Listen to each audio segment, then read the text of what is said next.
Muy buenos días, bienvenidas, bienvenidos. Nos da mucho gusto que nos acompañen en la inauguración de este coloquio acerca de lo que comenzó a pasar en este territorio hace 500 años. Hemos organizado como Instituto Nacional de Estudios Históricos de las Revoluciones de México 5 mesas redondas en donde vamos a discutir con algunos de los más destacados especialistas de estos temas. La discusión que se ha abierto este año, en 2019, en que se conmemora el 5º centenario de la llegada de los españoles a tierras americanas y que comenzó este proceso que está en el origen de lo que hoy somos como nación. El Instituto Nacional de Estudios Históricos de las Revoluciones de México se complace en organizar este evento académico. Tenemos la misión de la Secretaría de Cultura de este gobierno federal de promover la investigación, la discusión, la reflexión y la difusión académica acerca de los momentos fundacionales de lo que hoy es la nación mexicana, y desde luego que no podíamos dejar de discutir lo que fue la invasión, la conquista y la colonización de lo que hoy es el territorio mexicano. Me da muchísimo gusto estar en esta inauguración de este coloquio que hemos organizado, que tiene por título La idea de la conquista, una construcción cultural, 5º centenario de la invasión española y la resistencia de los pueblos indígenas.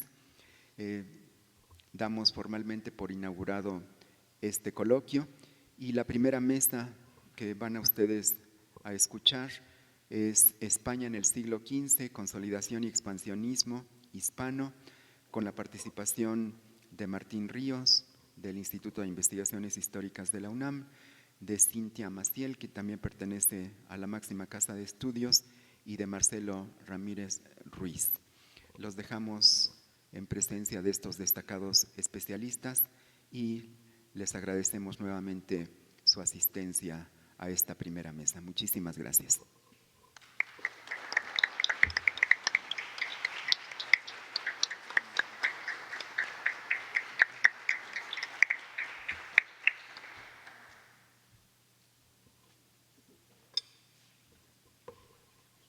Bueno, pues muy buenos días. Yo voy a presentar al doctor. No necesita presentación, pero bueno, es una formalidad, así que vamos a llevarla. El doctor Martín Federico Ríos Saloma es doctor, investigador titular B de tiempo completo, definitivo en el Instituto de Investigaciones Históricas de la UNAM. Es doctor en Sociedad, Poder, Cultura en la Edad Media Hispánica y Europea por la Universidad Complutense de Madrid, cuya área de investigación es la historia mundial. En docencia, el doctor Saloma actualmente es profesor y coordinador de la carrera de Historia en la Facultad de Filosofía y Letras de la UNAM, tutor de posgrado en Historia y tiene la coordinación, ya lo dije. Entre sus reconocimientos académicos están la Cátedra Antonio Domínguez Ortiz por la Universidad de Granada, España en 2016, la distinción de la Universidad Nacional para Jóvenes Académicos en el área de docencia de humanidades, otorgado por la UNAM en el año de 2013. Mención honorífica en la categoría Mejor Reseña del periódico Siglo XX, otorgada por el Comité Mexicano de Ciencias Históricas en el 2013, entre otros muchos premios. Y pues sin más preámbulos, vamos a darle el micrófono al doctor Saloma. Edna, muchísimas gracias por esta presentación. Muchas gracias al doctor Felipe Ávila, director del Instituto Nacional de Estudios Históricos sobre las Revoluciones de México, por invitarnos a participar en esta mesa, y sobre todo gracias al público que nos acompaña esta mañana en la sala y al público que nos escuchará seguramente a distancia o ya en tiempo en diferido. Ha sido con mucha alegría que he aceptado participar esta mañana, por cuanto un instituto sobre las revoluciones de México no podía ser ajeno a la primera gran revolución de estas tierras en la época moderna, como fue el proceso de reconocimiento, conquista y colonización de América en general y de la Nueva España en particular.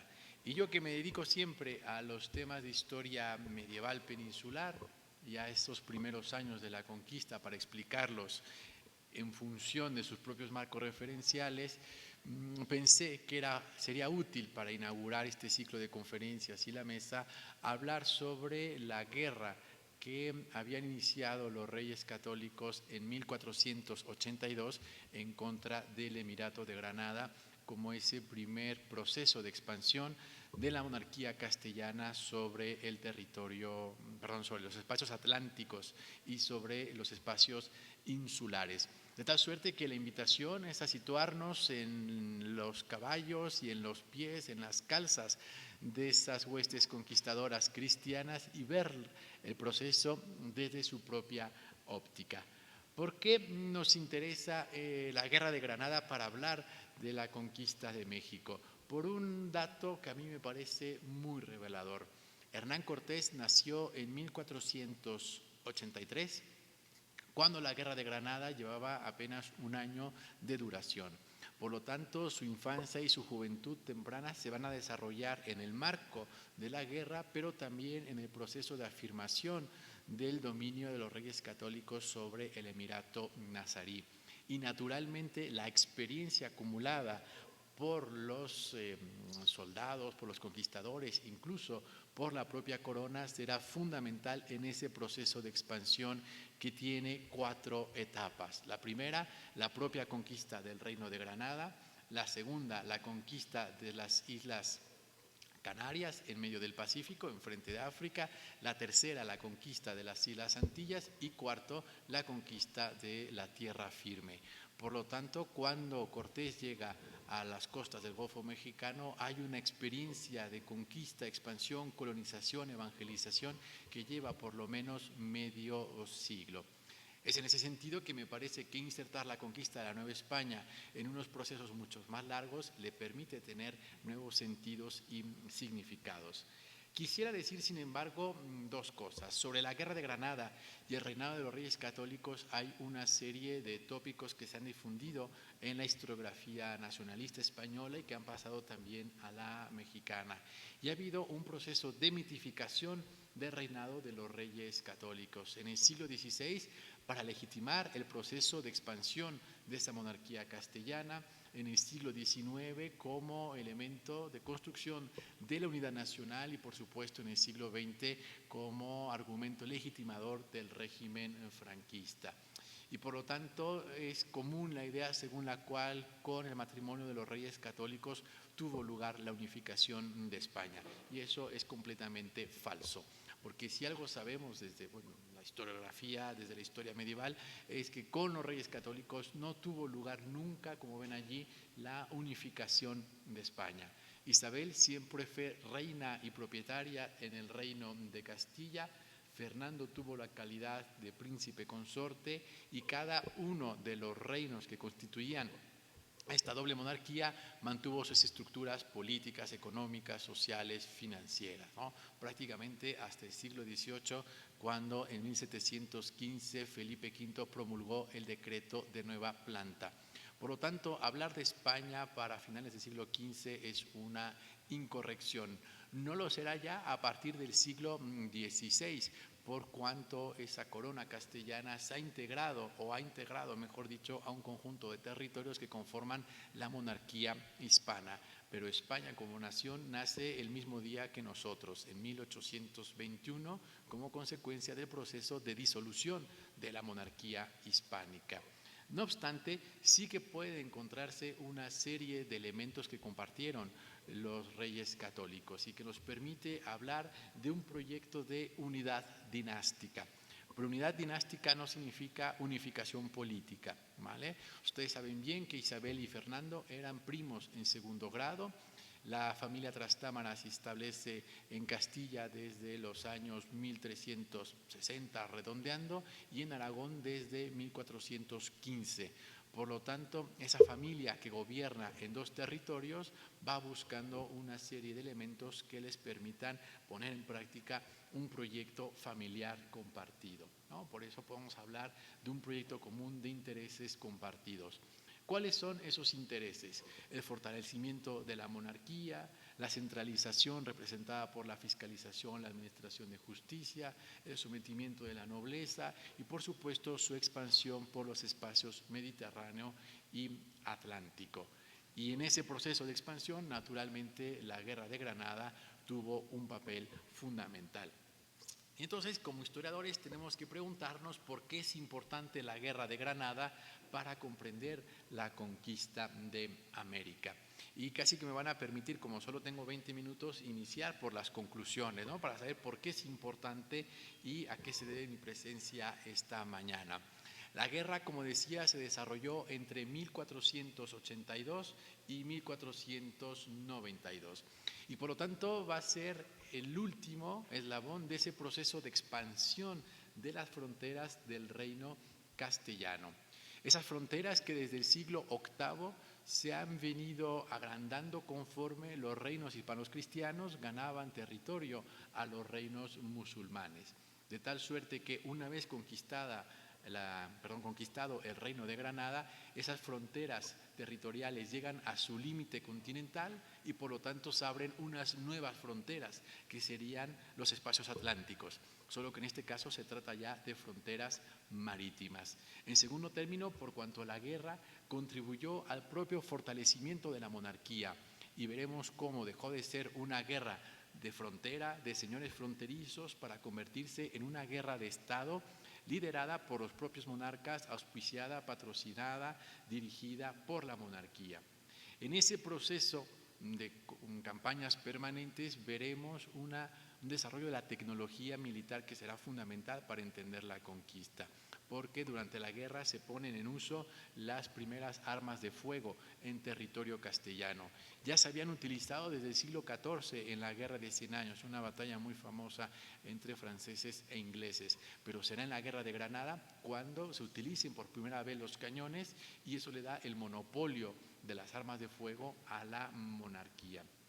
Ese proceso también de convocar a todos los actores sociales a la guerra permitirá afirmar el control y el poder monárquico sobre el conjunto de actores sociales. Por supuesto, la nobleza, pero también la Iglesia y el resto de los sectores campesinos.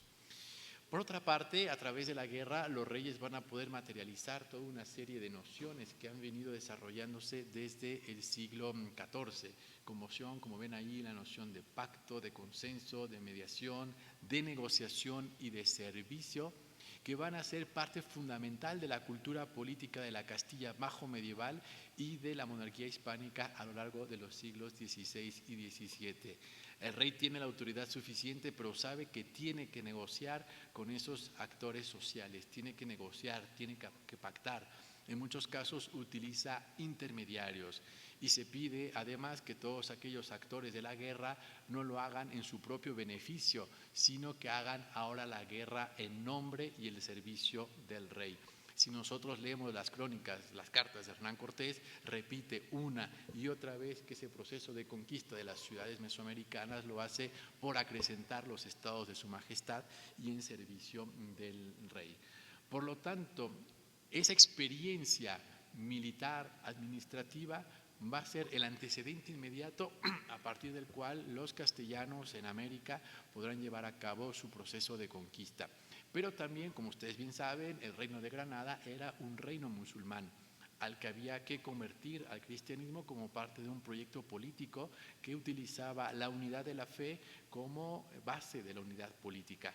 Y en consecuencia, en Granada se van a experimentar por vez primera una serie de políticas de evangelización, como sería la fundación de hospitales, de conventos, de escuelas, la evangelización de los hijos de las élites musulmanas para que a su vez convenzan a sus padres, la edición de crónicas, de diccionarios, etcétera, etcétera. Toda una serie de infraestructuras para convertir a este reino musulmán en un reino cristiano. Y esa experiencia es la que va a nutrir el proceso de conquista espiritual de la Nueva España. Y por lo tanto yo creo que no habría que hablar más de una conquista de México, sino de una proyección de las experiencias políticas, culturales, jurídicas, militares, ideológicas del espacio mediterráneo sobre los espacios atlánticos. Y en ese sentido, el proceso de reconocimiento, conquista y colonización de nuestro continente se inserta en un proceso histórico de larga data que arranca por lo pronto en el siglo XI. O sea, que no era Cortés y sus amigos, sino era toda la sociedad occidental que, ¿no?, se presentó en las costas de Veracruz. Dos palabras sobre cómo nace el reino nazarí de Granada. En el año 1236, el rey Fernando III conquistó la ciudad de Córdoba. Vamos a situarla en el mapa. Córdoba la tenemos aquí arriba, ¿vale?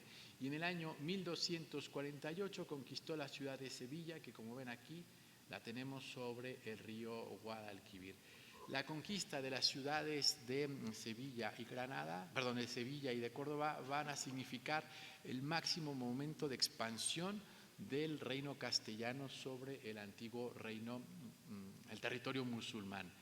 Y el señor que gobernaba en ese momento en Granada, que se llama, como ven allí, Muhammad ibn al-Aznar, prefirió negociar y pactar con el rey castellano, con Fernando III, en lugar de perder su reino. Y por lo tanto el rey Muhammad se convirtió en vasallo del rey de Castilla y por lo tanto tenía que acudir a cortes, tenía que pagar impuestos, el derecho de la paz, firmar continuamente las treguas y darle consejo. Por lo tanto, el reino de Granada se convirtió desde su fundación en 1248 en un reino vasallo del reino de Castilla. La capital se fundó en la ciudad de Granada, que era una antigua ciudad romana.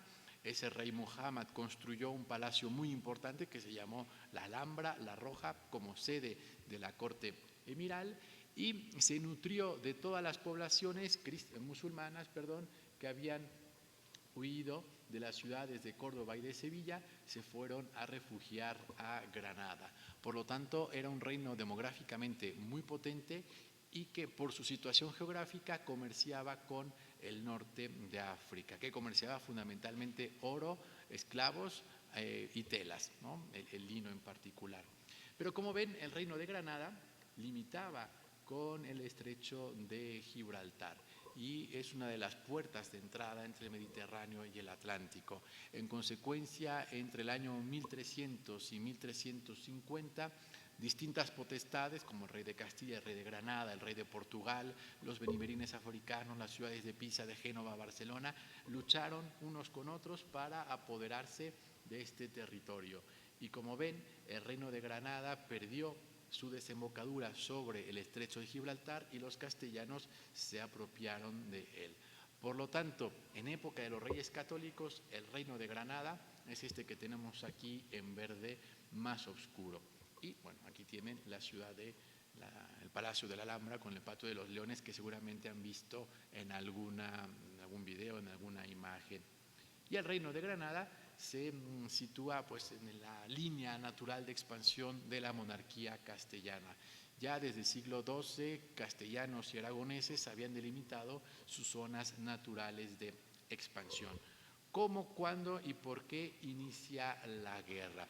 Hay, por supuesto, toda una voluntad política por parte de los reyes para lanzar esa guerra. Como parte de su proyecto político, los propios soberanos habían propuesto al Papa llevar a cabo la guerra como una respuesta a la conquista de Constantinopla por parte de los turcos en 1453. Y como parte de esas negociaciones previas al inicio de la guerra, los reyes católicos enviaron una embajada al sultán de Egipto para que el sultán de Egipto no participara en esa contienda que iban a lanzar. Y la argumentación de los reyes católicos es muy interesante porque dice esto, que era notorio por todo el mundo que las Españas, nótese el plural, en los tiempos antiguos fueron poseídas por los reyes sus progenitores, y que si los moros poseían ahora en España aquella tierra del reino de Granada, aquella posesión era tiranía y no jurídica, y que por excusar esta tiranía, los reyes sus progenitores de Castilla y de León con quien confina aquel reino, siempre pugnaron por restituir a su señorío según que antes había sido. Es decir, los reyes plantean que el dominio que ejercen los musulmanes sobre el reino de Granada es ilegítimo porque es producto, curiosamente, ¿verdad?, de una conquista.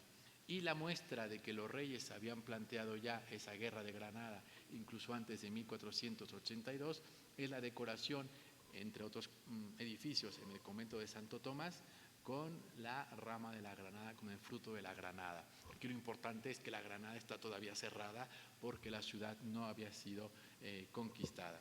¿Cómo y cuándo inicia la guerra?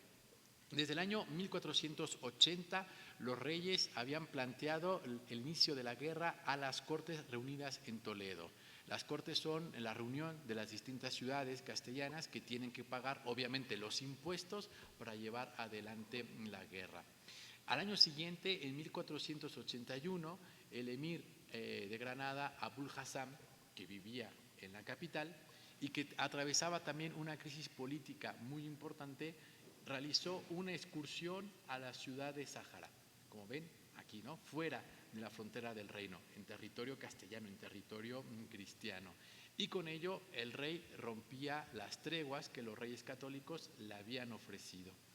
Lo interesante es que el 28 de febrero del mismo año de 1482, los señores de la frontera que estaban aquí decidieron de mutuo propio contrarrestar este ataque musulmán, penetrando en el corazón del reino, sitiando la ciudad de Alhama, que como ven está prácticamente al lado de la capital.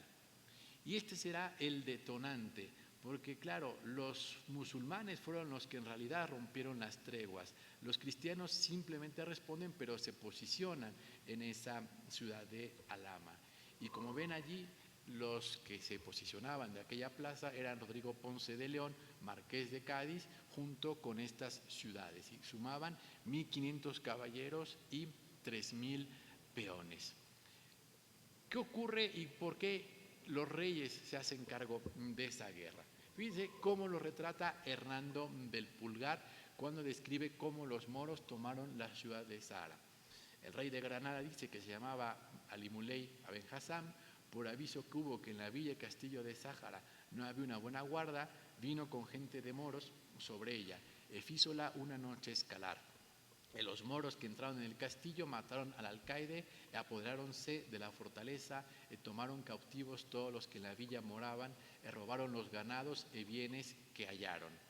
Como el rey y la reina que estaban en la villa de Avenida del Campo supieron la toma de esta villa y que los moros habían quebrado las treguas que les habían dado, proveyeron luego en la seguridad de la tierra y enviaron mandar a los adelantados alcaides y a las ciudades y lugares que son ahí, bueno, que pusiesen recaudo. Como ven, son los reyes católicos los que interpretan esta guerra como una guerra justa, porque su vasallo ha roto las treguas que le han ofrecido y por lo tanto hay que castigarlo. Y a partir de entonces, voy a saltar otro texto que tenía preparado, los reyes van a posicionarse como los rectores de la actividad militar. Van a prohibir a esos señores de frontera que hagan la guerra por sí, para ser ellos quienes conduzcan la actividad militar. Obviamente en los 5 minutos que me quedan no puedo contarles toda la guerra de Granada, 2 me parece, ¿verdad? Bueno, en estos 2 minutos que me quedan no les puedo contar la guerra de Granada, pero sí podemos hablar de esas etapas fundamentales. Entre 1482 y 84 hubo más bien un momento de improvisación en la que unos y otros iban pues conquistando pequeñas plazas y fortalezas a partir de una guerra de sitios. La etapa se va a cerrar con la prisión de Boabdil, el hijo de Muley Hasan, que había muerto y por lo tanto va a ser prisionero. ¿Se acuerdan de Moctezuma, ¿no?, que lo hacen prisionero? Pues es exactamente la misma lógica, y a partir de su prisión comenzar a negociar con los musulmanes y fomentar las divisiones al interior del reino. La siguiente etapa es la que llamamos de guerra total, se extiende entre el 85 y el 87, en la cual los castellanos conquistan las principales ciudades granadinas, Ronda, Marbella y Málaga, que son los puertos mediterráneos más importantes. Entre el 88 y el 89, tras 3 años de esfuerzo continuado, pues las fuerzas del reino castellano en todos los sentidos se han ido mermando, hay que tomar respiro, la diplomacia entra en juego y por último, entre 1490 y 91 se inician los preparativos para la conquista de la ciudad. En la sillería del coro de la Catedral de Toledo aparecen distintas imágenes de la Guerra de Granada, bueno, tallas en madera, y es así como podemos ir documentándola. Simplemente para concluir, sabemos que en abril de 1491 las huestes castellanas, ese poderoso ejército, salió de la ciudad de Sevilla. En mayo iniciaron la construcción del campamento de Santa Fe y a partir de julio prácticamente iniciaron las negociaciones que concluirían en noviembre de 1491 cuando se firmaron las capitulaciones para la entrega de la ciudad. El 1 de enero Gutiérrez de Cárdenas conquistó el Palacio de la Alhambra y el 6 de enero, Día de Reyes, Íñigo López de Mendoza subió en representación de los reyes a poner el lábaro real. Dije un nombre importantísimo, Íñigo López de Mendoza, conde de Tendilla. ¿Se acuerdan cómo se llama nuestro primer virrey? Antonio López de Mendoza. Bueno, Antonio López de Mendoza era nada más, Antonio de Mendoza era nada más y nada menos que sobrino nieto del conde de Tendilla. Y como ven, la alta nobleza castellana que gobierna sobre la Alhambra viene a gobernar por su propia experiencia estos reinos. Bueno, les dejo simplemente con esta imagen tan bonita que se realizó en el siglo XIX sobre la conquista de la ciudad, hecha a partir de las crónicas. Y bueno, como veremos, quería ponerle simplemente el escudo de los Reyes Católicos, donde aparece ya la granada abierta porque ha sido conquistada. Muchísimas gracias.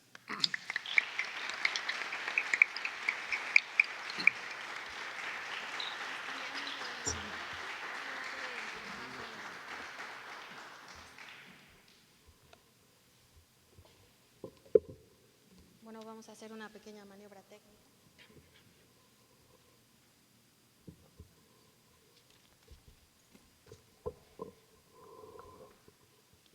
Muy bien, pues me toca ahora presentar a la maestra Cintia Maciel Regalado. El título de su ponencia son Las antípodas, los lugares y sus personas, ficciones que hicieron historia. Es doctorante en la Universidad Nacional Autónoma de México, en su área de especialidad, Sociedades Antiguas, realizando un año de estancia de investigación en París. Se ha dedicado durante una década a la historia cultural religiosa medieval de los siglos XI al XIII.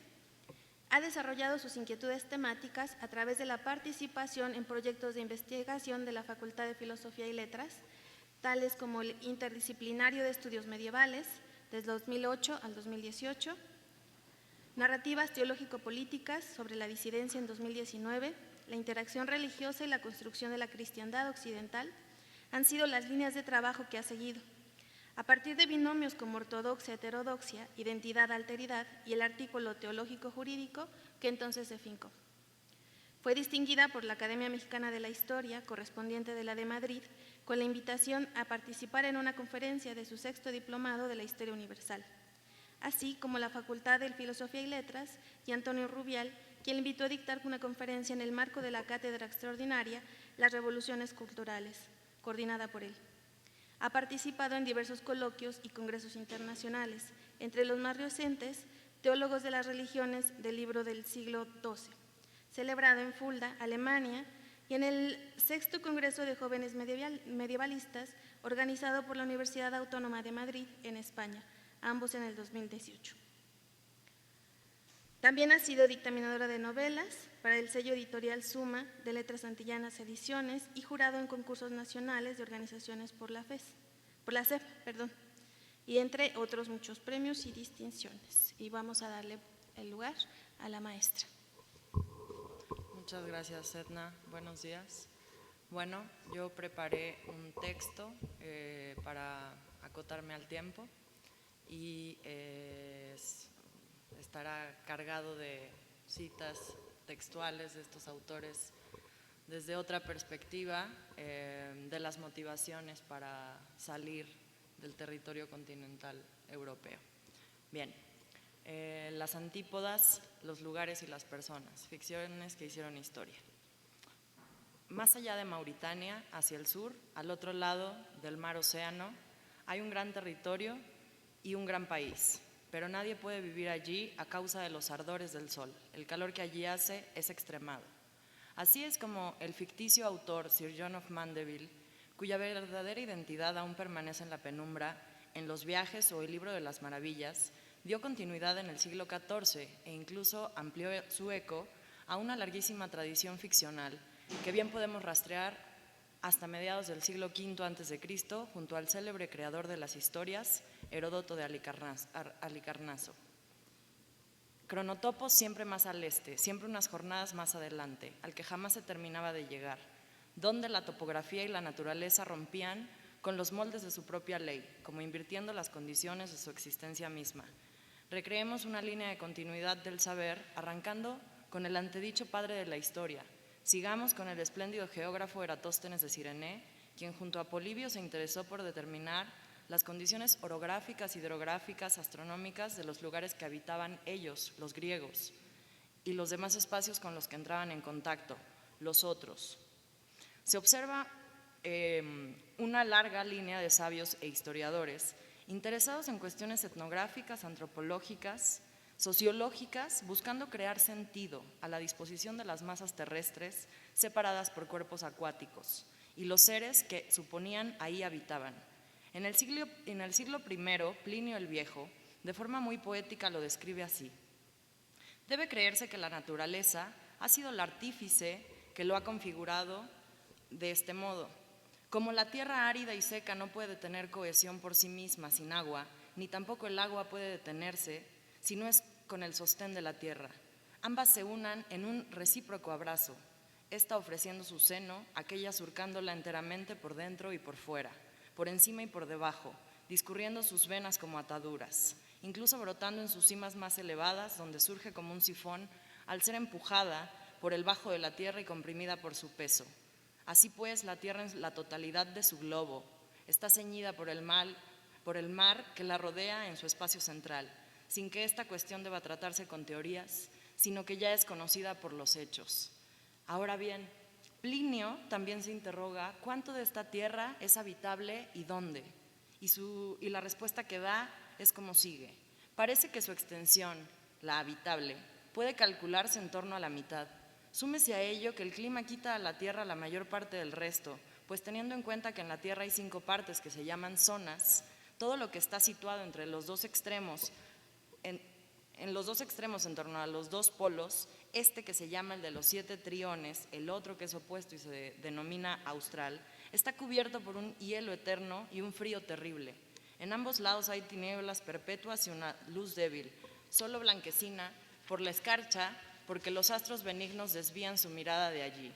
Por el contrario, la zona central de la Tierra, por donde pasa la órbita del Sol, es tórrida, al quedar abrasada por sus llamaradas y quemada por el calor que le da cerca. Solo las 2 zonas de su alrededor, entre la tórrida y las frías, son templadas, y estas mismas no se comunican entre ellas por causa del calor de los astros. Por eso el clima le quita 3 partes a la Tierra, lo que le roba el océano permanece en la duda. Se estudian, pues, se calculan, proponen mediciones para explicar la ecúmene, la tierra habitada y conocida, y entonces poder narrar, describir o transmitir las conformaciones poblacionales que ahí residen, incluso en las zonas donde no podían siquiera imaginar vida humana, como era la antedicha zona ecuatorial. Sin embargo, sí se imagina, recrea e inventa, en su sentido etimológico de hallazgo, todo un catálogo de seres que pueblan esas partes contrapuestas que tuvieron a bien nombrar las antípodas, un concepto que integra tanto el espacio físico como los entes que lo ocupan. Así, los antípodas son quienes habitan las antípodas, el lugar. Mandeville lo explica del siguiente modo: bien sabéis que los que viven bajo la estrella antártica, la polar, tienen los pies enfrente de los que viven bajo la estrella ártica o la Cruz del Sur. Lo mismo que ocurre con los que viven en un lugar diametralmente opuesto al nuestro. Todas las partes del mar y de la Tierra tienen sus partes contrarias, antípodas, habitables y accesibles, tanto las de esta parte, occidente, como las de allá, oriente. Sabed bien que según lo que yo entiendo y creo, las tierras del preste Juan, el emperador de la India, se hallan debajo de nosotros, pues si se va desde Escocia o Inglaterra hacia Jerusalén, siempre se sube, pues nuestra tierra está en la parte baja del oeste y la del preste Juan está en la parte baja del este, y allí es de día cuando entre nosotros es de noche. Ahora bien, ya desde Plinio se había establecido que la guía que proveen los astros cambiaba según la zona de observación, es decir, desde la perspectiva desde la que se realizara la medición, y así lo explica. Efectivamente, no cabe duda de que para nosotros los astros de la zona septentrional nunca se ponen, y por el contrario, los de la meridional nunca aparecen. En cambio, estos astros no resultan visibles para los del otro lado porque el globo terráqueo se interpone obstaculizando su visión. Las rutas de los navegantes captan esto a la perfección, porque en el mar se va rumbo opuesto a unos astros y directo hacia otros, y las estrellas que estaban ocultas en el otro lado del globo se hacen visibles de repente como si saltaran del agua. Hasta acá la cita. Innumerables referencias y cálculos pusieron las bases desde las cuales imaginar entonces una vida posible en dichas zonas opuestas a las de los sujetos de la enunciación. Las antípodas serían el lugar, junto con su población, que estuviera literalmente al revés del enunciador. Sin embargo, debido a distintas consideraciones, comenzando por la climatología, se sospechó que aquellos seres no compartían el mismo estrato ontológico al nuestro, al de lo humano, de suerte tal que la geografía, con sus diversas condiciones atmosférico-climatológicas, determinaban una separación, la diferenciación entre razas humanas. Cito, Plinio, deben relacionarse con estas cuestiones las relativas a los factores celestes. En Etiopía, en efecto, no cabe duda de que los etíopes están quemados por el calor de la proximidad del sol y nacen como tostados con la barba y el pelo rizado. En la zona opuesta del mundo, las razas son de una tez blanca como la nieve y de pelo rubio y largo. En su relato, Mandeville continúa avanzando hacia el este, de donde nos cuenta: en Etiopía existen muchos tipos diferentes de gentes. Allí hay gente que solo tiene un pie, los hesiópodas, y caminan tan rápido que es una maravilla verlo. El pie es de tal magnitud que da sombra a todo el cuerpo. Cuando tumbados para descansar lo proyectan hacia el sol. Los niños pequeños tienen el pelo completamente rubio, pero cuando crecen se vuelve completamente negro. El trayecto continúa, se suceden jornadas y con ellas la aparición de rarezas, maravillas y portentos se agudiza. En efecto, la diferencia deja de estar constituida por razas y se extiende al propio género, esto es, la humanidad. ¿Son humanos? Si no lo son y al tiempo no se sabe qué sean, entonces por lo menos se describe cómo son.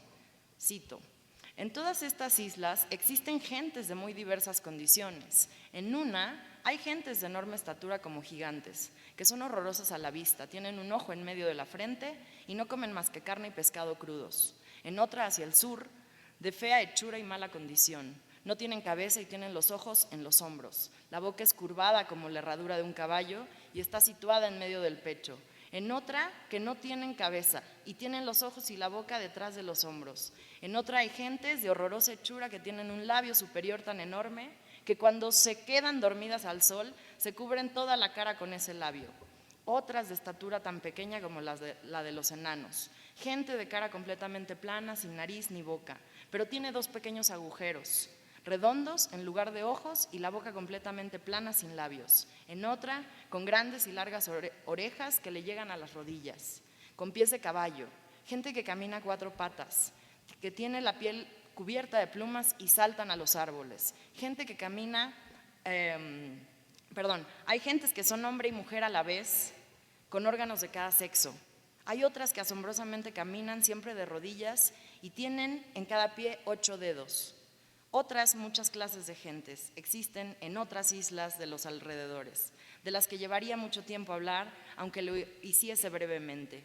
Después, desde estas islas navegando hacia el este, por el mar Océano, después de muchas jornadas, se llega a un país llamado Mansi, esto es China meridional, que está en la India Mayor. Fin de la cita. Ahora bien, de entre la diversidad de posibilidades encontradas, imaginadas, exaedificatas, siguiendo el programa ciceroniano sobre la construcción retórica de la historia, destaca un caso que permite ejemplificar con precisión los datos de la historia con la verosimilitud ofrecida por otros géneros literarios que en buena medida enardecieron las imaginaciones y las inquietudes de los hombres del siglo XV y XVI para emprender viajes exploratorios y luego la conquista de esos espacios encontrados. Amazonia o Feminia. Ya Heródoto nos había hablado de Escitia y los grupos que habitaban sus inmediaciones, los griegos que a la sazón guerreaban contra estas eórpatas, en Escita las que matan hombres. Capturaron a un grupo de estas mujeres rebeldes, bravas, aguerridas, que asesinan a todos los tripulantes del barco en que las habían aprisionado. Estas aportan en costas de la laguna Meótica, tierra de los escitas libres o sauros. Ahí bajan vestidas como hombres, se les enfrentan y continúan su cacería robando y matando. Pero los escitas se dan cuenta de que no eran hombres, sino solo usaban ropa deciden detener la confrontación y progresivamente consiguen amansar a algunas, relacionarse, solazándose con algunos sauros que habitaban la zona. No establecen relaciones ordinarias, pues cada quien preservó su lugar de habitación, sus usos y con contactos esporádicos de los que eventualmente surgió descendencia. La misma indicación geográfica da Plinio. La legendaria existencia de las Amazonas, situadas cerca de Caldea, en un reino de Calafia, nombre de una de sus reinas, o de Feminia, al decir de Chaucer en sus cuentos, de Amazonia, gobernada por Hipólita, otra de sus reinas, o Hipólito Colopeus, su hijo, esto en Beauvais, son todas exaedificaciones realizadas sobre la base entregada por Heródoto. Se trata de res fictae, pero verosímiles, tanto que funcionaron con efectividad como cebo para incitar las emociones y curiosidades que se exaltaron en las expediciones, con las expediciones reabiertas a Oriente desde la época de las Cruzadas. Mandeville las describe como sigue. Debajo de Escitia, desde el mar Caspio hasta el río Don, está la tierra de Amazonia, de Feminia. Más adelante la va a ubicar cerca de Caldea. A continuación se encuentra Albania, que es un gran reino. Se llama Albania porque sus gentes son más blancas que las de otras tierras contiguas. Hay en ese país unos perros tan fieros que atacan a los leones y los matan. Bien, la tierra de Feminia es un reino en el que solo viven mujeres y ningún hombre. Sucede esto no porque no puedan vivir los hombres, como dicen algunos, sino porque las mujeres no están dispuestas a permitir que ningún hombre las gobierne. Cuenta la historia de por qué no permiten que ningún hombre viva más de 7 días y 7 noches. Tampoco permiten que ningún niño varón viva entre ellas más de lo que dura su crianza. Luego lo envían con su padre. Cuando quieren tener compañía de hombre, van a las tierras vecinas y allí se solazan con sus amantes. Conviven con ellos unos 8 o 10 días y luego regresan de nuevo a su país. Si tienen una niña, le queman el pecho con un hierro candente. Si la niña es de alto linaje, le queman el pecho izquierdo para que pueda llevar mejor el escudo. Y si es de baja estirpe, el derecho, para que dispare mejor con el arco turco, pues son muy diestras con los arcos. Esta tierra es una isla completamente rodeada de agua, excepto por 2 lugares donde hay 2 entrantes de tierra, y es en la parte de allá de esa masa de agua donde viven los hombres que son sus amantes, a donde ellas van a solazarse con ellos cuando gustan. Esta descripción se continúa con la cita que dio inicio a esta breve comunicación. Si regresamos con atención a las informaciones proveídas por autores como Plinio el Viejo, Agustín de Hipona, Isidoro Hispalensis, Beda el Venerable, Alberto de Agen, Jacques de Vitry, Vincent de Beauvais, constatamos cómo todos ellos ocuparon desde un lugar de enunciación del saber de élite de preservar y perpetuar el conocimiento de estos seres que desde Caldea o Etiopía y hasta una India mayor profunda, primordialmente en los dominios del Preste Juan, se hallaban enriqueciendo, adaptando o adornando la modalidad y causalidad de su existencia. Sin embargo, y para entrar en la parte final de esta presentación, considero necesario enfatizar cómo con Marco Polo y Mandeville comienza a transminarse a otro tipo de relatos de corte más accesible, menos erudito, de lenguaje menos sofisticado y más entretenido para un mayor público dispuesto y curioso a las novedades que pudieran ofrecerles. Hay que considerar la explosión temática dada desde el siglo XIII junto a los autores mencionados y todos los tópicos elaborados y reelaborados en el ciclo del Roman d'Alexandre, que tenían como eje la vida del magno conquistador y su alcance a las Indias. Su presencia y recurrencia temática ha sido ya desde hace un siglo estudiada. Como ejemplo paradigmático tenemos el clásico Los libros del conquistador de Irving Leonard, quien, haciendo homenaje a otro Irving, Washington de nombre, desmenuza la suerte de los ciclos completos narrativos caballerescos desarrollados a lo largo de los siglos XV y XVI, en los que es patente la presencia de estos seres monstruosos, maravillosos, en última instancia cautivantes y cautivadores del gran público peninsular, que por aquellos años se puso en marcha hacia las Indias, siempre al este. Estas descripciones, prácticamente copiadas a la letra del anterior, se encuentran desde el Tirán Lo Blanche de 1490, Amadís de Gaula, 1508, Las Sergas de Esplandián, 1510, el Palmerín de Oliva, Lisuarte de Grecia, Clarián de Landanis, todos los cuales tuvieron continuaciones, adaptaciones en otros reinos, siempre reelaborando y enriqueciendo las clásicas materias de Bretaña, Francia, Troya y el supuesto oeste profundo. Múltiples reimpresiones inmediatas en distintas zonas portuarias de la península ibérica vieron la luz en la primera mitad del siglo XVI. Ahora bien, del mismo modo, estas ficciones crean su lugar inmediato en los diversos relatos, cartas de relación, informes oficiales y demás historias de la llegada de grupos peninsulares al territorio americano, en las que se encuentran estas referencias construidas y elaboradas desde la antigüedad clásica. Sobre las Amazonas nos hablan las décadas de Pedro Mártir de Anglería de 1516, el informe crónica de Juan Díaz sobre la isla de Yucatán en 1518, en las instrucciones de Diego de Velázquez a Cortés en su misión de reconocimiento, donde lo alerta, cito, «Diz que hay gentes de orejas grandes y anchas y otras que tienen caras como perros, y asimismo, ¿dónde y en qué parte están las Amazonas?». La cuarta carta de relación de Cortés de 1524, donde dice que Cristóbal de Olid trajo reporte de haber una isla toda poblada de mujeres sin varón ninguno, y que en cierto tiempo van de la tierra firme hombres con los cuales han acceso, y que muchos de ellos han ido allá y la han visto. La tercera relación de jornadas de Nuño de Guzmán de 1530 también repite el tópico de quiénes y cómo son, y que se encuentran a unas jornadas adelante, solo por mencionar los primeros relatos que reproducen la ficticia existencia de unas avesadas y rebeldes mujeres, como parte de los seres imaginados de larga data y que seguirían protagonizando las relaciones de descubrimiento de nuestro territorio continental. Ya para cerrar, me gustaría comunicarles una última cita de Mandeville. Desde estas islas y de las que antes os he hablado y que se hallan dentro de los dominios de Preste Juan, tierras que son nuestras antípodas, y también desde otras islas que están aún más allá, cualquiera que se lo propusiera podría retornar circunnavegando la tierra, pero unas veces por causa de las islas, otras por causa del mar y otras por causa del agotamiento que produce el remar, pocas personas intentan hacer esta ruta, aunque es posible, como ya os he dicho.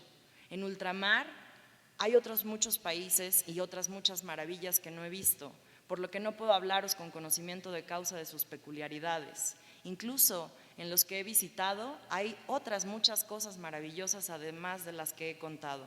En consecuencia me callaré, sin nada más de las peculiaridades y maravillas de ultramar, con el propósito y la finalidad de que aquel que vaya a esos países pueda encontrar materia suficiente para hablar, por no haberla agotado toda yo. Gracias.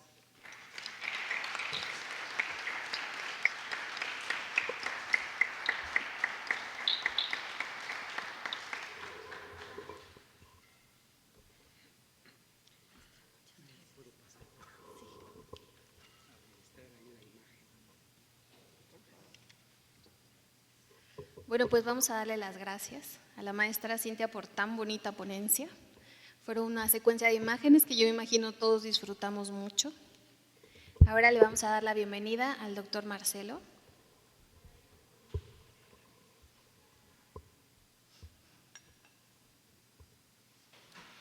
El doctor Marcelo Ramírez Ruiz es licenciado en Geografía, maestro en Estudios Regionales y doctor en Historia. Se desempeña como profesor titular en el Colegio de Historia de la Facultad de Filosofía y Letras de la UNAM. Sus líneas de investigación son las siguientes: el pueblo de los indios novohispanos, cartografía jesuita novohispana, cartografía histórica del Nuevo Mundo. Ha publicado una serie de artículos y capítulos de libros. Tiene en prensa el libro de paisajes y representación del pueblo de indios y se encuentra en la redacción del libro del mapa del paisaje. La pintura de fines del siglo XVI, que Alcaldía Mayor de San Miguel el Grande en el contexto del Camino Real Querétaro-Zacatecas. A través del Seminario de Cultura Mexicana, el doctor Ramírez expone conferencias en distintos foros sobre la historia y geografía de la Nueva España y el Nuevo Mundo. Ha asesorado más de 28 tesis de licenciatura e impartido cursos sobre los mismos temas en la UNAM y otras universidades del país. Además, ha sido responsable y corresponsable de proyectos de investigación financiados por el CONACYT y la Dirección General de Estudios del Personal Académico de la UNAM. Sus actividades de docencia e investigación y su difusión en la cultura incluyen trabajo de campo en varias regiones indígenas de México, sobre todo la Mixteca Alta de Oaxaca y el norte de Guanajuato, con el fin de analizar la cartografía histórica. Y sin más, vamos a dar el micrófono al doctor. Sí. Muchas gracias, Edna. Gracias por recibirnos en este espacio. A propósito de esa serie de aniversarios que vivimos en el año 2019 y que han tenido una enorme cantidad de eventos. Bien, nos toca, después de la exposición de nuestros colegas, hablar en esta transición del siglo XV y XVI, pues sobre lo que a mí me toca. Como han escuchado, yo trabajo sobre todo mapas. Estamos hablando del mapa como, por supuesto, en principio como documento cartográfico, pero el mapa también es una imagen. No es solo una representación abstracta del territorio, sino también es un paisaje.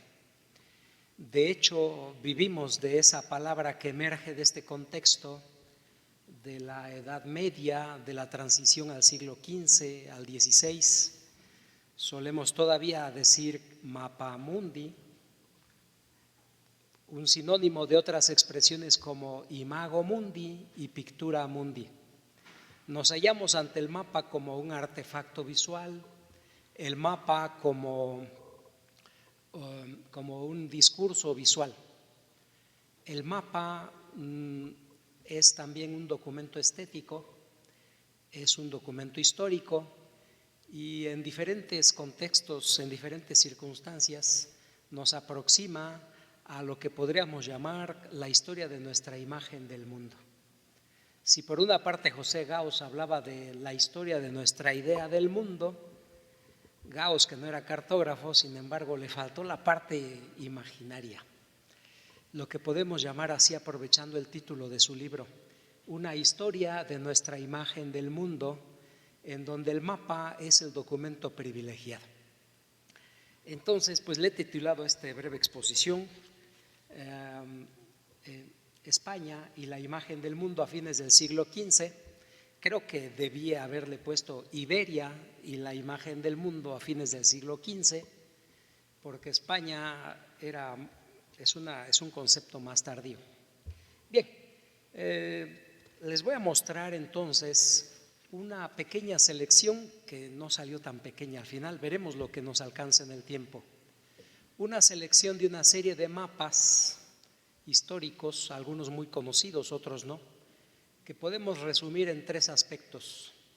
Por una parte, estamos ante la imagen más característica de la Edad Media, que es el Orbis Terrarum, la isla de la Tierra, la cartografía portulana, que es una cartografía excelente del piloto y fue diseñada para navegar, y la cartografía ptolemaica, una serie de manuscritos que se traducen del griego al latín desde el año 1406, las primeras ediciones de Ptolomeo, de modo que en verdad a fines del siglo XV nos hallamos ante una crisis epistemológica amplia y profunda. una crisis del saber que yo puedo sintetizar en 4 aspectos y los podría titular como los problemas cosmográficos de fines del siglo XV. Primero, aprovechando lo que ya se ha comentado, la unidad del mundo o su pluralidad material. Es un problema no solamente geográfico, es un problema teológico y filosófico. ¿En verdad hay un solo mundo o una pluralidad material de los mundos?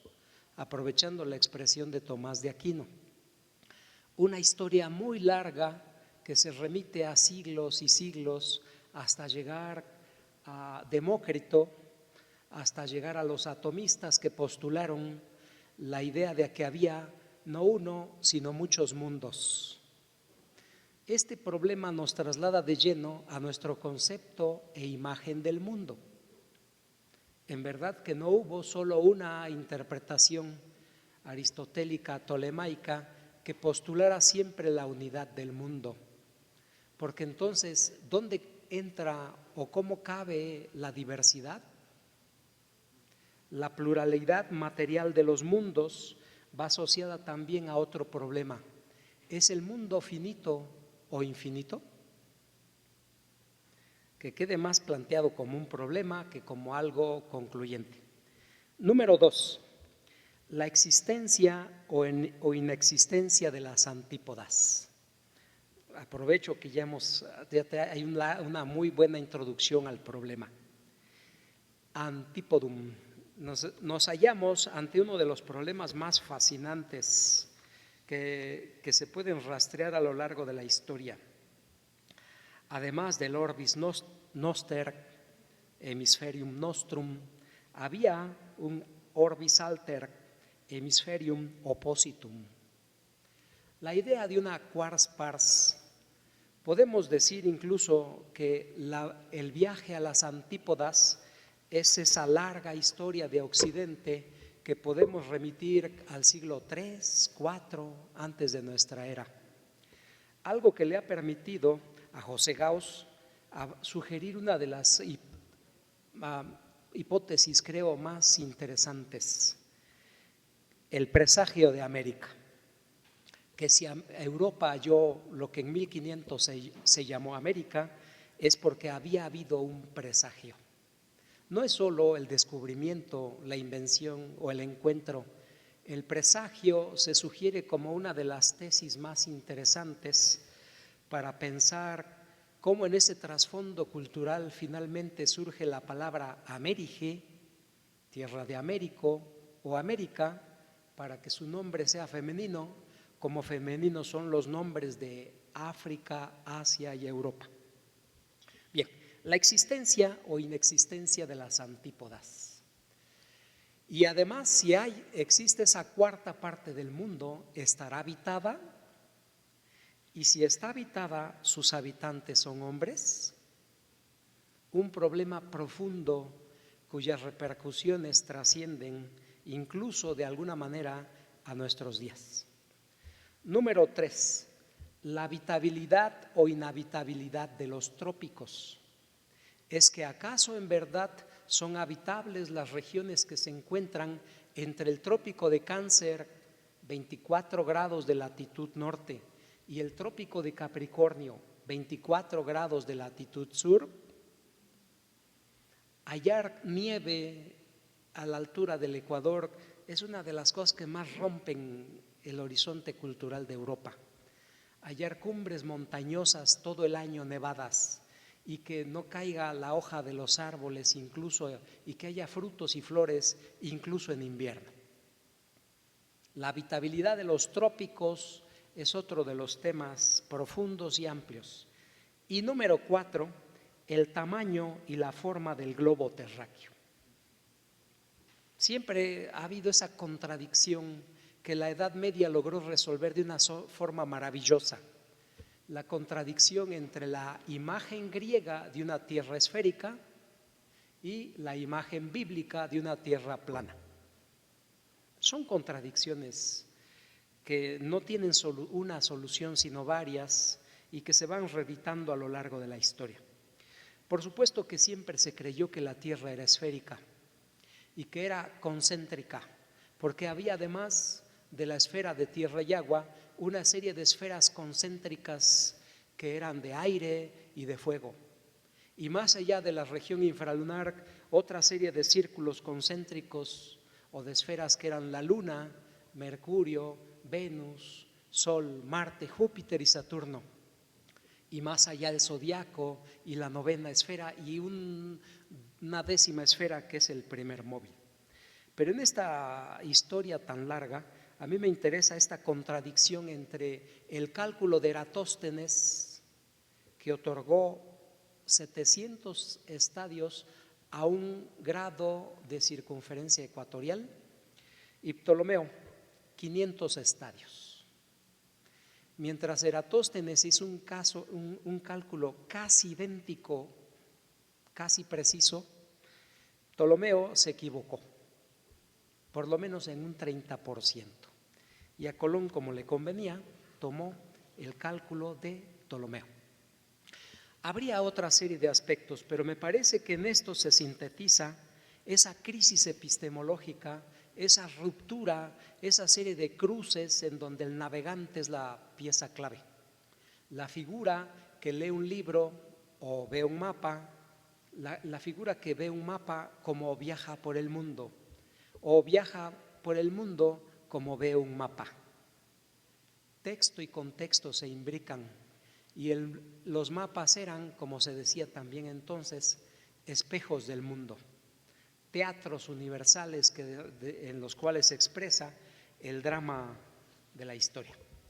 Bien, les voy a mostrar algunas imágenes que documentan lo que estoy tratando de sintetizar. Mapamundi de comentario al Apocalipsis de San Juan, Beato de Liébana, 1047. Son documentos que eran muy conocidos, son libros manuscritos, por supuesto, en donde la principal imagen con frecuencia es un mapamundi, pictura mundi o imago mundi. Tienen a la vista una de las imágenes más famosas, uno de los tesoros documentales de la Biblioteca Nacional de España, en donde ustedes pueden ver que no solo se hallaba, son mapas orientados al oriente, que quiere decir que la parte alta tiene aquí el paraíso terrenal, las figuras de Adán y Eva. Es un arte distinto, son figuras planas. Asia se encuentra en la mitad superior, esto es Europa, esto es Libia, lo que luego se llamará África o Etiopía, y vean que hay una franja de color rojo que nos separa con las antípodas. Eran mapamundis que admitían la existencia de una cuarta parte. Como acabamos de escuchar en esa serie de citas, es una región abrazada por el sol. Se trata de ese pensamiento que admitió la existencia de un lugar habitado por los antípodes. Bien, y hay un océano universal. Esta sería la imagen de Iberia, que es muy plana, que no tiene miniaturas y que solo tiene algunas anotaciones como Tarracona, como Spania, por ejemplo, ¿sí? Y este es uno de los más interesantes de esa imagen medieval del mundo. Es un mapamundi que aparece en un psalterio, 1265, en donde podemos aprovechar, creo que ahí está la historia de la imagen de la historia universal.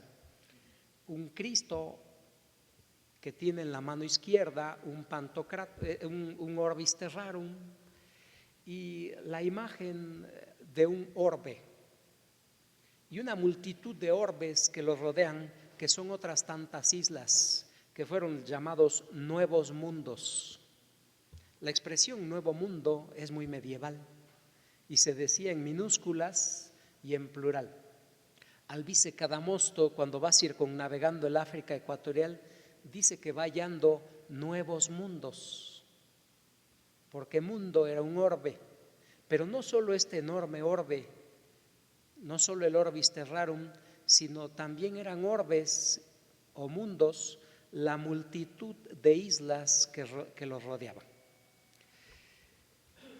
Son pequeños acercamientos son algunos acercamientos que tal vez vean muy pequeños desde su lugar, pero pueden ver aquí el paraíso terrenal, lo alto que toca en un punto a lo bajo, la montaña más alta del mundo, tan alta que su cima toca el círculo de la luna.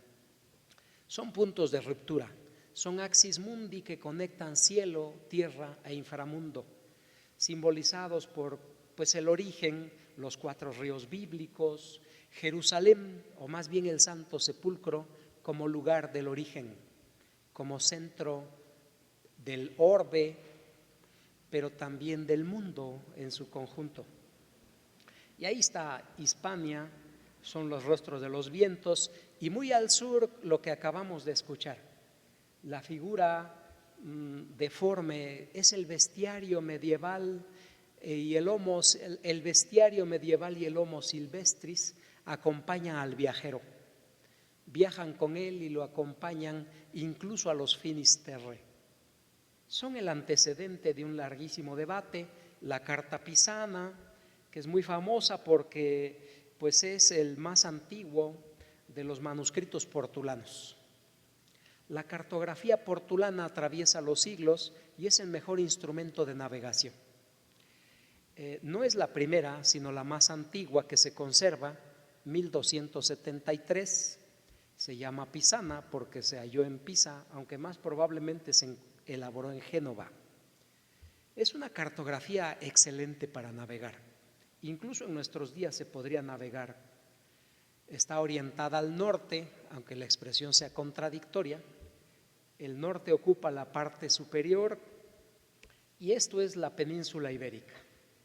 El Atlas catalán de la Escuela Catalana, de la Escuela Cartográfica de Mallorca, elaboró una cantidad de manuscritos cartográficos que le servían como libro de derrota al piloto. Una navegación a la estima que procuraba no perder de vista la línea de costa en 24 horas. Antes de que pasara un día el piloto tenía que ver, esta es una imagen de una de las láminas, pero a veces se aprecia mejor, aunque es muy pequeño, ¿verdad? Se aprecia mejor en este dibujo. Pueden ver una configuración bastante precisa. Cada una de estas líneas es una línea de rumbo. La carta portulana está diseñada como se ve aquí, con una rosa que es ombligo, que es una rosa principal y que es el centro de una serie de líneas de rumbo que se disparan a la redonda. A veces 4, 8, 16 o 32 líneas. Y a la redonda también se indican otra serie de rosas secundarias, por ejemplo, norte, sur, oriente y poniente. El diseño de una red de araña, como se le conoce, con una serie de tablas asociadas, permitía a un piloto ubicar su nave y tirar elegir uno de los 32 rumbos que era el que más le servía para orientar su navegación a través de una singladura, porque la ruta de una nave siempre era describiendo eses por efectos de las mareas, de las olas, por efecto de la rotación de la Tierra, aunque ellos no lo supieran, de modo tal que la nave, sin embargo, siempre redirigía su rumbo y llegaba justo a donde tenía que ir. La cartografía portulana tiene tesoros documentales como este, que sobrevivió y existe porque fue un regalo real. Existe en la Biblioteca Nacional de Francia y como no se usó en el mar, pues no estuvo expuesta al sudor de las manos de un piloto ni a la sal del mar, en fin. Generalmente las cartas portulanas que se conservan existen porque no se usaron en el mar. Las demás pues se destruyeron. Hay un inventario aproximado de unas 500 cartas portulanas que tenían mucha anotación manuscrita como la que pueden ver aquí y mucha miniatura de ciudades como Toledo. Había otras que se indicaban con glosas incluso en otro idioma, ¿sí? Los pagus también existían, anotados en árabe. Ahí está, una ciudad de la que acabamos de escuchar, ese enclave urbano tan fascinante que es un parteaguas en la historia. Es Granada. Y así sucesivamente podemos hallar banderas, podemos hallar una cantidad de glosas y anotaciones que nos ayudan a comprender el imaginario medieval. La lectura del libro que acabamos de escuchar, el libro de las maravillas del mundo de Mandeville, junto con este atlas, creo que nos da este mapa, este atlas. La palabra atlas es mucho más tardía, pero la usamos para denominar a este documento cartográfico que se encuentra en la Biblioteca Nacional de Francia, y una cantidad de pequeños dibujos como el que tienen a la vista. Los Reyes Magos que viajan al oriente cabalgando con diferentes atavíos en una posición de diálogo y señalando a la estrella del oriente, a la estrella que indica dónde está Belén, dónde ha nacido Cristo. Hay otras figuras como la reina de Saba, como Mahoma, quizás es el profeta. Y tienen ahí la ciudad de la Meca, porque está anotado en catalán. Por supuesto, la iglesia a dos aguas que simboliza Jerusalén, y así sucesivamente.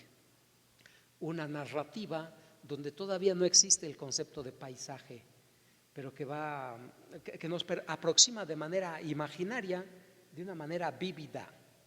Por ejemplo, a la ruta de las caravanas, a la imagen del oriente donde se halla el anticristo, y la figura de los salvajes. Aquestas gentes son salvajes. Catalán antiguo. Es un imaginario es un índice de la realidad. El viajero viajó después por el mundo tratando de encontrar lo que veía en los mapas, y luego dibujaba en los mapas lo que había visto en el mundo, y el resultado es un continuum en donde el viajero viaja por el mundo como lee un mapa, o lee un mapa como viaja por el mundo. Uno y otro son su prolongación, pero no solo a través del dibujo del litoral, sino, como pueden ver aquí, a través de una multitud de dibujos que son índices de la realidad. Y así sucesivamente. Creo que podemos ver todavía algo. El famoso globo de Nuremberg, todavía tengo unos minutos, ¿verdad? El globo de Nuremberg de Martin Behaim, Martín, tu tocayo, compañero, Martín de Bohemia. Es un trabajo maravilloso. No podemos concluir sin ver algo de este globo de 1492. Qué absurdo es cuando todavía leemos que Colón demostró que la Tierra era redonda. Por supuesto que la concepción tradicional era como se muestra en este documento de Martin Behaim, Martín de Bohemia. Es un trabajo fascinante y bellísimo.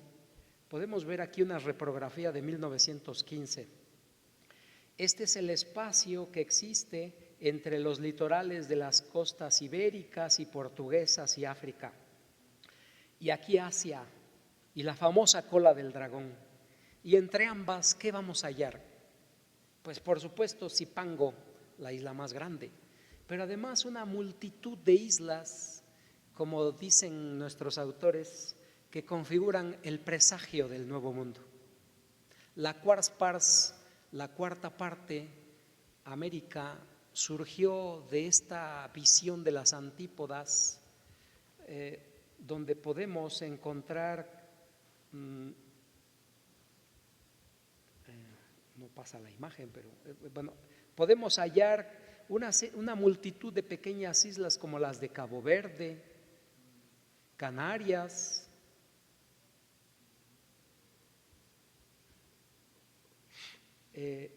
la ínsula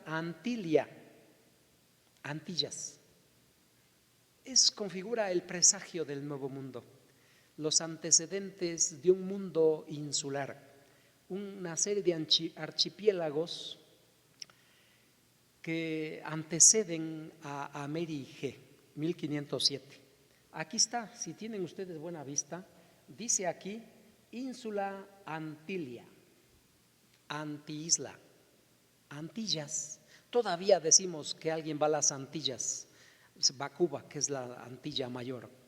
Antilla es una herencia medieval para esta visión del mundo. Y ahí está Zipangu. Y al lado de Zipangu no es una pareja de estudiantes, sino Adán y Eva. El paraíso terrenal. Todavía lo andan buscando, pero aquí en los mapas es posible hallarlo. Es un imaginario que nos aproxima a otro mundo. Por fin, ya para concluir, porque creo que ya me he pasado algunos minutos, no podemos, les he hablado de los mapas portulanos, de la cartografía del Orbis Terrarum y el tercer gran modelo cartográfico, la cartografía ptolemaica. Claudio Ptolomeo, segundo siglo, su obra que queda manuscrita se convierte en mapas durante el siglo XV. Este es el más famoso de todos los mapas. 1475, Nicolaus Germanus, Florencia, tenía que ser en Florencia. Ahí está, un mapa bellísimo en donde podemos apreciar una configuración de océano o mares cerrados. Y finalmente, ahora sí, la gran edición de Ptolomeo, que es esta, 1507, Martin Waldseemüller, otro Martín. Hay muchos Martínez en la historia. Martin Waldseemüller y la famosa Academia de Saint-Dié, Universalis Cosmographia Secundum Ptolomei, Traditionem et Americae Vespucci.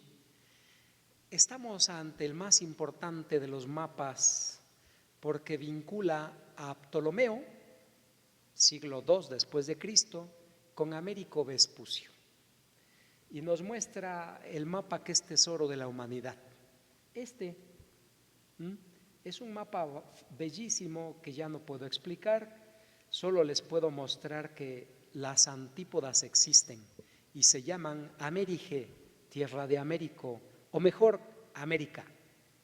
La cuarta parte del mundo tradicionalmente asociada a las antípodas queda figurada en esta imagen en la que podemos identificar lo que luego se llamaría América del Norte y un enorme litoral que es América del Sur, con una glosa muy afortunada que dice que tota esta provincia inventa es per mandatum regis Castelle. Este es el gran parteaguas del siglo XV. Si nos fijáramos en ciertos documentos que nos permitan periodizar la historia, podríamos decir que el siglo XV se acaba aquí. Se puede sugerir como hipótesis de trabajo. De modo pues, como acabamos de escuchar, que la historia de nuestra imagen del mundo es muy interesante documentarla a través de relatos de viajes, pero les invito a verlo en los mapas. Cada mapa además iba acompañado de un documento manuscrito, de un relato de viaje. Pues aquí tenemos, por favor, si me presta ya para concluir, de verdad ya acabo. Esta es la gran edición del Instituto de Investigaciones Históricas de la UNAM, Introducción a la Cosmografía y las 4 navegaciones de Américo Vespucio, traducción de latín, estudio introductorio y notas de Miguel León Portilla. Se publicó en el 2007 como evento conmemorativo justo de los 500 años de la publicación de este mapa, porque es un mapa impreso en la Academia de Saint-Dié. Está publicado por el Instituto de Investigaciones Históricas de la UNAM, ya se agotó, pero esperemos que en algún momento hagan una nueva reedición. Y como pueden apreciar, qué mejor momento para recordar a don Miguel León Portilla, que también tradujo de latín al castellano una serie de textos. Tiene su obra sobre la California, pero además tiene traducciones de este tipo. Y es un documento no es la única edición que existe la única traducción en castellano. Ni siquiera en la propia España se había traducido. Entonces tenemos un documento cartográfico extraordinario con el que ya concluyo. Gracias.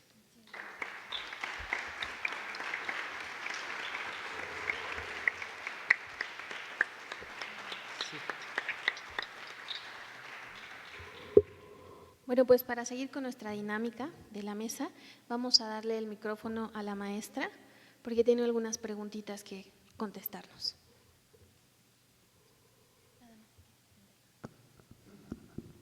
Bien, pues muchas gracias por su asistencia e interés. Me preguntan por acá, ¿cuándo considero que fue el momento en que estos seres desaparecen del imaginario de los exploradores? Pues nos acaba de dar en parte la respuesta el doctor Marcelo. Yo bien podría decir que por lo menos a lo largo de todo el siglo XVI y todo el siglo XVII, o buena parte del XVII, aún hay esa expectativa de encontrar unas jornadas más adelante en las siguientes islas, partiendo de este ideario de lugar común de las 5,000 islas con las cuales van a trabar contacto. Muchos de los nombres, de la taxonomía, de la topografía del continente recibe su denominación en función de la imaginería sobre estos seres y espacios. El término Amazonas, sin más, que a lo largo del avance hacia el sur del continente siempre estaban esperando que ahí se encontraban las islas. Hay también recuentos, como mencioné, solo me quedé en esos primeros hasta 1530, pero lo mismo conforme se avanza por Centroamérica, Colombia y demás, siempre está la expectativa de encontrar seres con estas cualidades en los que se duda si pertenecen realmente al género humano, y el deseo de encontrar estos núcleos de mujeres a los que también se les ha añadido la idea de que poseen grandes riquezas, ¿no? Es parte de como una consecución. Ahora, me preguntan también si el libro de las maravillas del mundo o los viajes de Mandeville puede estudiarse como crónica o como literatura fantástica. Bueno, pues resulta que durante todos los siglos desde que sale a la luz, esto es en el siglo XIV y en el siglo XV, con buena cantidad de traducciones y las primeras publicaciones impresas, y hasta por lo menos el siglo XIX se consideró que era un relato verdadero de viajes. Se creyó que existía la persona actual, así de carne y hueso, John de Mandeville, que había emprendido todos estos trayectos. Incluso críticos literarios lo pusieron junto a Chaucer como padre de la lengua inglesa. Fue escrito en 2 versiones, de inglés y francés, como piedra angular de la lengua inglesa, junto al padre, así hasta el presente, llamado Chaucer, con sus cuentos de Canterbury. Y no existió. No se sabe ni siquiera quién. Hay 2 o 3 hipótesis del posible creador del ficticio viajero John de Mandeville, pero no hay certeza sobre la autoría. Y por lo tanto, durante todos esos siglos se toma como si fuera una crónica, como un relato de viajes verdadero, como un documento, digamos, de orden histórico. Es innegable al presente que en realidad se trata pues de otro género, que es una de los grandes fraudes literarios, un poco en parte por este juego de la ficción sobre el propio autor, junto con el contenido de los espacios y seres que ahí relata. es que decidí titular este material Ficciones que hicieron historia, ¿no? Cómo sobre ciertos tópicos literarios y su buen uso y difusión es posible encender la imaginación para emprender hazañas. Y eso sí entraría en el terreno de la historia como res gestae. Gracias. Muchísimas gracias a la doctora. Siguiendo la dinámica, el doctor Saloma, por favor. Sí, muchas gracias. Enrique me pregunta si el carácter evangelizador o de conversión de la Guerra de Granada se proyectó también en América. La respuesta concreta es sí, por supuesto. La larga no la voy a contar porque tengo una reunión a las 12 del día en la facultad, pero efectivamente muchísimo material sobre ese proceso de proyección del ideal evangelizador. Muchísimas gracias, Enrique. Por ahí está mi correo, escríbeme y hacemos una cita y te cuento con calma. Gracias. Muchas gracias, doctor. Doctor Marcelo. Sí. Hay aquí una pregunta que dice, ¿encontramos algún mapa de América que aún contenga imágenes de los antípodes? Sí, claro. La primera asociación es de Mártir de Anglería, Pedro Mártir de Anglería, cuando comenta que y poco tiempo ha que ha venido un tal Cristóforo Colombo y dice que viene de las antípodas. Entonces, sí, es uno de los recursos que permite asimilar un concepto, antípoda. De manera clara y explícita se denominan como antípodas, cuando todavía vive Cristóbal Colón. La pregunta es interesante porque nos viene a sugerir que América, la similitud o asociación entre América y antípoda. De América propiamente dicha, como se ha comentado, podemos hablar a partir de 1507 con este famoso libro tan importante en su lectura, de 1507, que es el libro de Martin Waldseemüller. Perdón, me perdí un poco.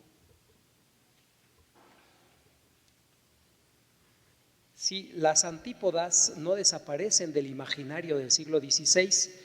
Acordémonos que hay todo un bestiario americano y sigue habiendo una serie de dibujos de cinocéfalos, del bestiario que acabamos de oír, cinocéfalos, por ejemplo, de blemias, en fin. Hay todo un bestiario americano que es que, como dicen a nuestros historiadores, las personas cuando emigran se llevan consigo sus paisajes. Y su bestiario, el bestiario americano, es una reedición fascinante de toda esa serie de mitologías. Como que lo real maravilloso existe desde mucho antes. Sí, entonces sí hay antípodas que tienen los pies invertidos. El libro de bestias, el bestiarium medieval, es ese recurso iconográfico que sustenta la cartografía sobre América durante todo el larguísimo siglo XVI. Sí las hay. Bueno, pues creo que no nos resta más que darle las gracias a nuestros especialistas. Fueron grandes ponencias, las disfrutamos creo todos mucho, muy gráficas, muy lúdicas. Muchísimas gracias a los tres por haber compartido con nosotros en este espacio, en este tiempo. Doctores, esta es su casa y esperamos tenerlos más seguido con nosotros. Voy a hacer entonces entrega de sus reconocimientos. Les pido por favor me acompañen con un aplauso para cada uno de nuestros especialistas. El doctor Marcelo. Muchísimas gracias.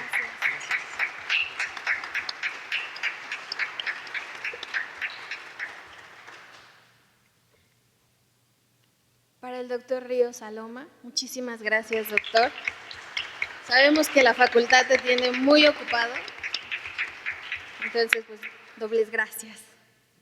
Para la maestra, qué bonita ponencia. Muchísimas gracias.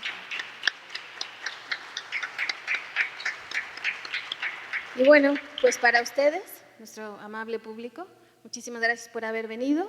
No se olviden que el día de hoy a las 6 de la tarde tenemos una segunda mesa. Es igual de interesante. Los ponentes también traen trabajos preciosos. Los esperamos entonces aquí a las 18 horas. Muchas gracias.